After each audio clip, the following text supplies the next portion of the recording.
Good morning, you're watching A News. I'm Dilek Tuna. Here are the top stories. US President Donald Trump says nuclear talks between the US and Iran are showing progress. The US delay EU tariffs until the 9th of July after the initial 50% tariff threat. Russia and Ukraine complete the largest prisoner exchange agreed during the Istanbul talks.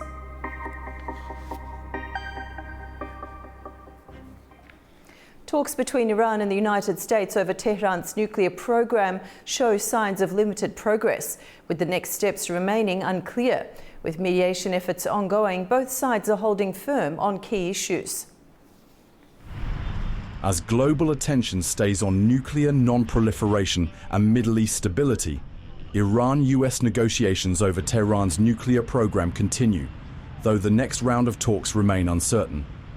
Iranian Foreign Minister Abbas Araghchi confirmed that no agreement has yet been reached on the date or venue for the next round of negotiations. He added that Tehran is proceeding patiently and calmly and reiterated Iran's commitment to its right to enrich uranium for peaceful purposes. The fifth round of talks in Rome last Friday, mediated by Omani Foreign Minister Badr al-Busaidi, saw some but inconclusive progress amid ongoing disputes over Iran's uranium enrichment.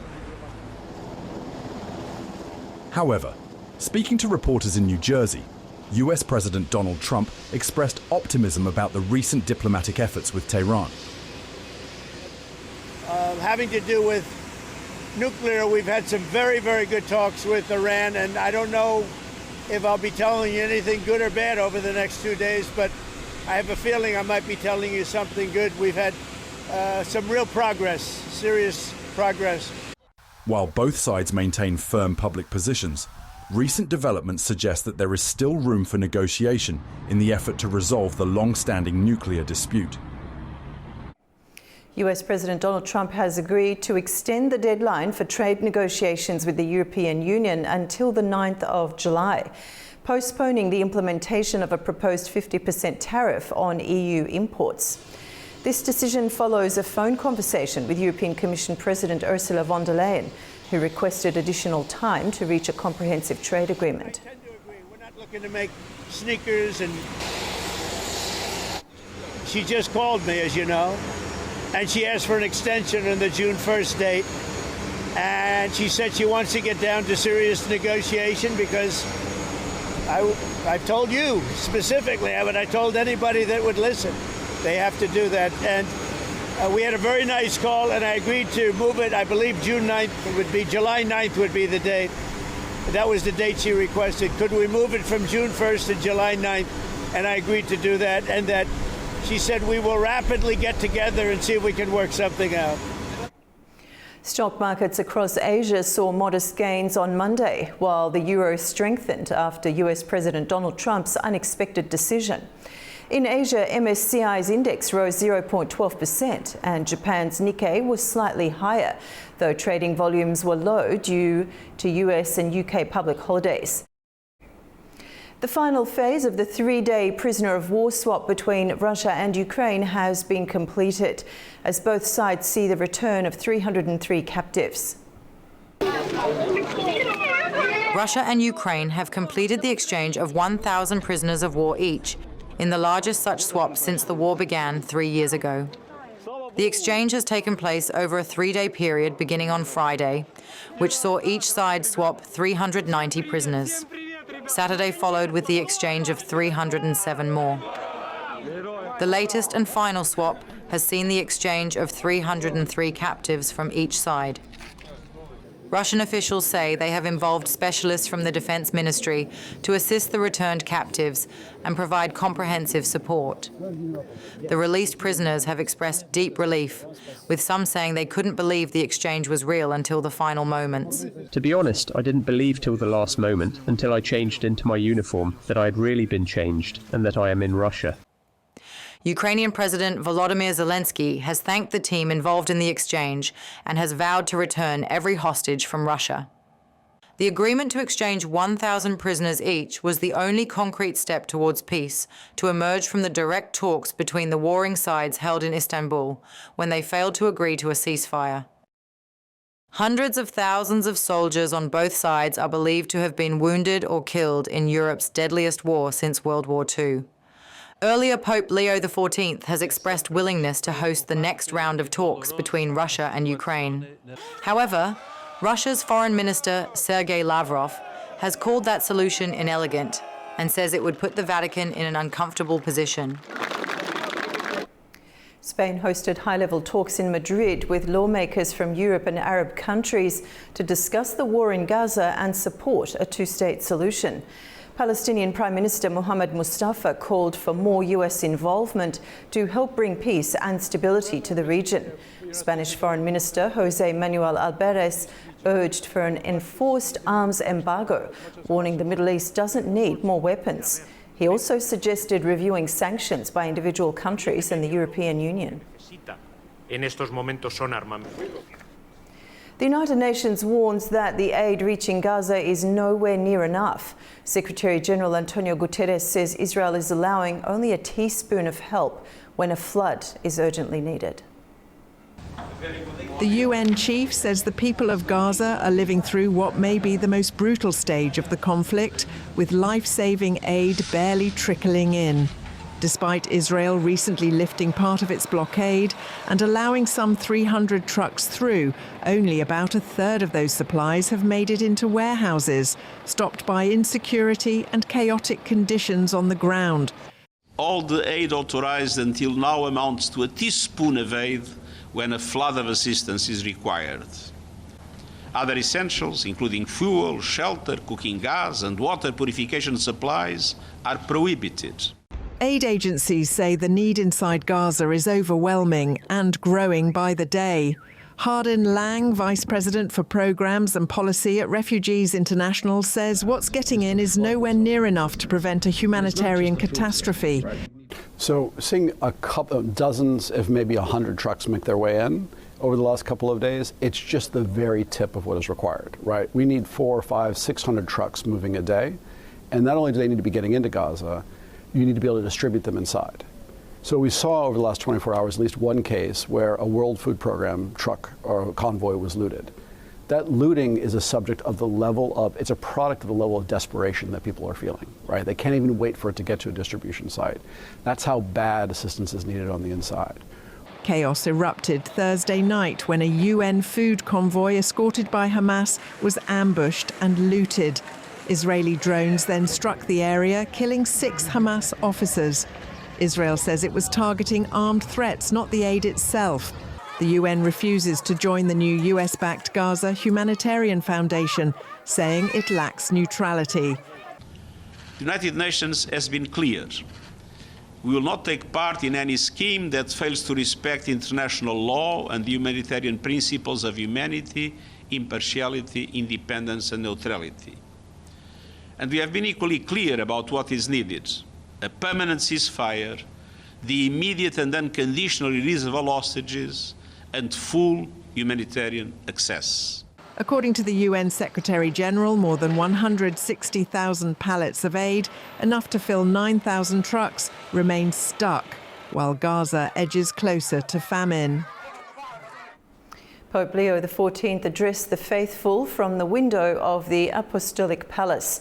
In his inaugural Sunday appearance, he expressed gratitude for the support received and emphasised the need for unity and peace amid global conflicts. Thousands gathered in St. Peter's Square to witness the message of faith from Pope Leo XIV, unity and peace. His first Regina Caeli address from the window of the Apostolic Palace, marking a significant moment in his papacy.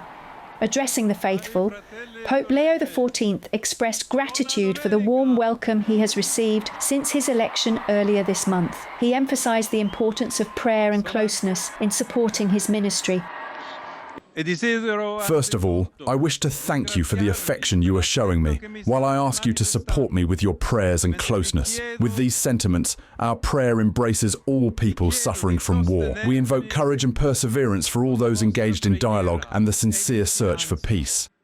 Reflecting on the 10th anniversary of Pope Francis's environmental encyclical Laudato Si, Pope Leo XIV acknowledged its widespread impact and the ongoing importance of caring for our common home. 10 years ago, Pope Francis signed the encyclical Laudato Si, dedicated to the care of the common home. It had an extraordinary diffusion. Concluding his address, Pope Leo XIV offered a simple yet heartfelt blessing to all present. His papal inauguration took place on May 18th in St. Peter's Square, where he said unity within the Church and a commitment to addressing modern challenges.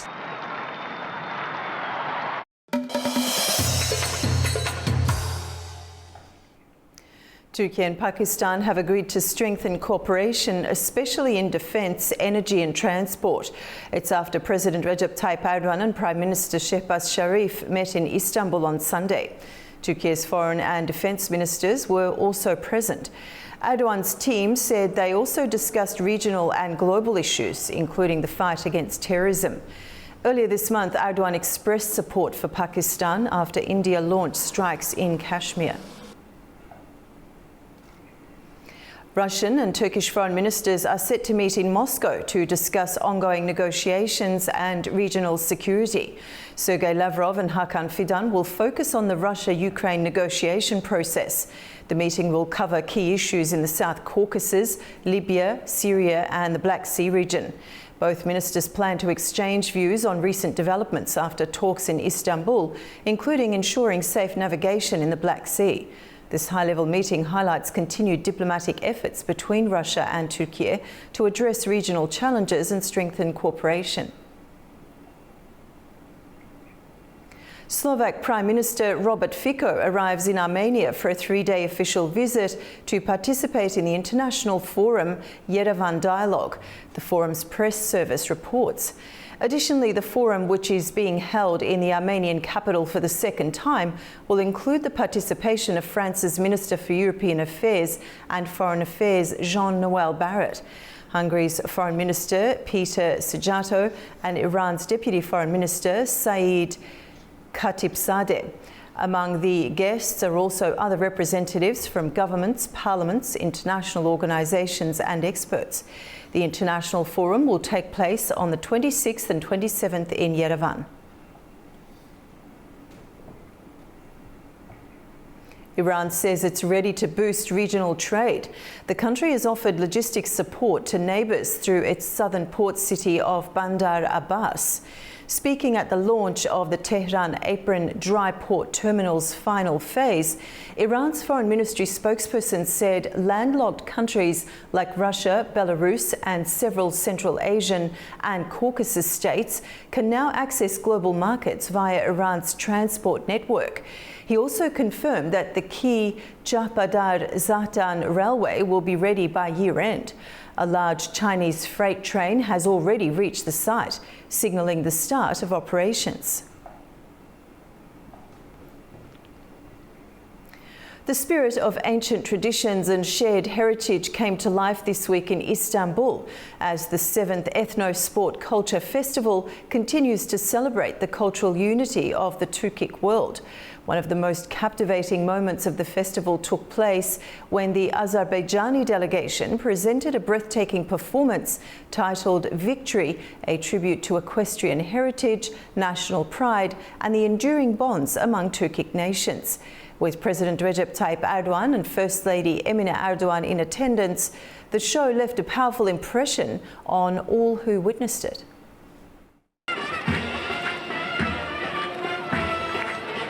In the heart of Istanbul, at the vibrant grounds of the 7th Ethno-Sport Culture Festival, a dazzling spectacle unfolded, one that blended tradition, artistry and culture pride. The Azerbaijani delegation took center stage with a performance titled Victory, which drew a large and enthusiastic crowd. The showcase was attended by the President of the Republic of Turkey, Recep Tayyip Erdogan, and First Lady Emine Erdogan, who watched with visible admiration as the story of resilience, heritage and horsemanship played out before their eyes. Organized by the Equestrian Federation of Azerbaijan, the performance featured a 130-member ensemble, including dancers, musicians and riders.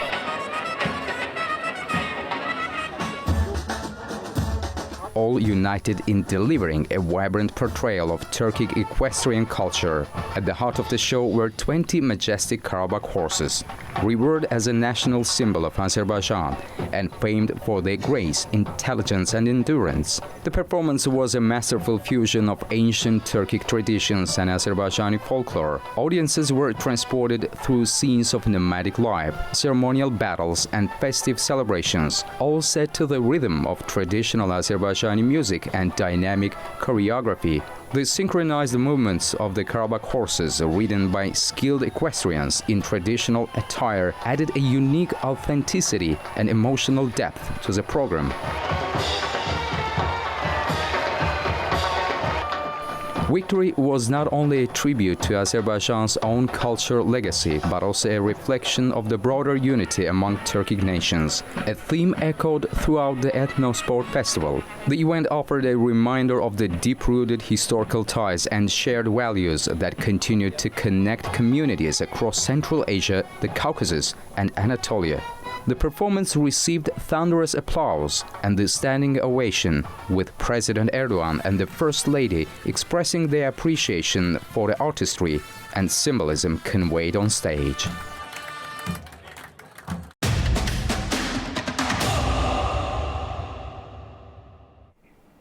To the world of sport now. The weekend brought a mix of emotions, euphoria, sadness, anxiety and hope.